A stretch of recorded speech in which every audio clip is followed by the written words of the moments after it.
ಅಣ್ಣಾಮಲೈ ಹೊಸ ಪಕ್ಷ ಸ್ಥಾಪಿಸ್ತಾರಾ?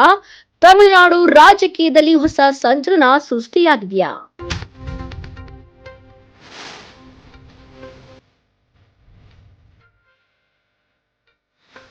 ತಮಿಳುನಾಡು ಬಿಜೆಪಿಯ ಮಾಜಿ ರಾಜ್ಯಾಧ್ಯಕ್ಷ ಹಾಗೂ ಮಾಜಿ ಐಪಿಎಸ್ ಅಧಿಕಾರಿ ಕೆ ಅಣ್ಣಾಮಲೈ ಅವರು ಹೊಸ ರಾಜಕೀಯ ಪಕ್ಷ ಸ್ಥಾಪನೆಗೆ ಮುಂದಾಗಿದ್ದಾರಾ?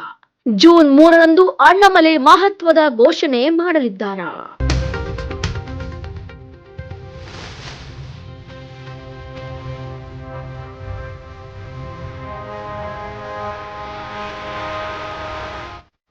ಬಿಜೆಪಿಯ ರಾಷ್ಟ್ರೀಯ ಅಧ್ಯಕ್ಷ ನಿತಿನ್ ನಬೀನ್ ಅವರನ್ನು ಭೇಟಿಯಾಗಲು ಸಮಯ ಕೇಳಿರುವುದು ಯಾವ ಸಂದೇಶ ನೀಡ್ತಾ ಇದೆ?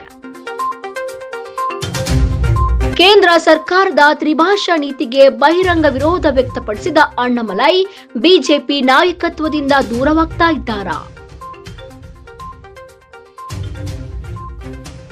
ಕೊಯಮತ್ತೂರಿನಲ್ಲಿ ಕಾಣಿಸಿಕೊಂಡಿರುವ ಅಣ್ಣಾಮಲೈ ಭಾವಚಿತ್ರದ ಪೋಸ್ಟರ್ಗಳು ಹೊಸ ರಾಜಕೀಯದ ಅಧ್ಯಾಯದ ಮುನ್ಸೂಚನೆಯೇ. ಭಯವಿಲ್ಲದ ಮನಸ್ಸಿಗೆ ಮಿತಿಗಳಿಲ್ಲ ಎಂಬ ಸಂದೇಶದ ಇಂದಿನ ಅರ್ಥವೇನು? ಮಕ್ಕಳ ಶಕ್ತಿ ಯಾಕಂ ಹೆಸರಿನಲ್ಲಿ ಹೊಸ ಪಕ್ಷ ಹುಟ್ಟಿಕೊಳ್ಳಲಿದೆಯೇ ಅಥವಾ ಇದು ಕೇವಲ ರಾಜಕೀಯ ಊಹಾಪೋಹಗಳಷ್ಟೇನಾ?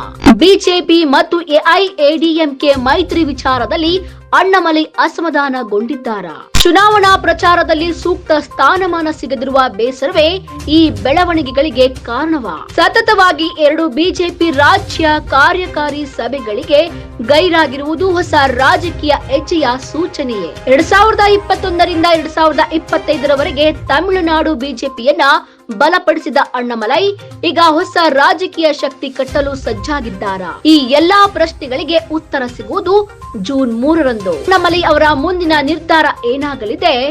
ತಮಿಳುನಾಡು ರಾಜಕೀಯದಲ್ಲಿ ಹೊಸ ಪಕ್ಷ ಉದಯವಾಗಲಿದೆಯೇ? ದೇಶದ ರಾಜಕೀಯ ವಲಯದ ಕಣ್ಣು ಈಗ ಅಣ್ಣಾಮಲೈ ಅವರತ್ತ ನೆಟ್ಟಿದೆ.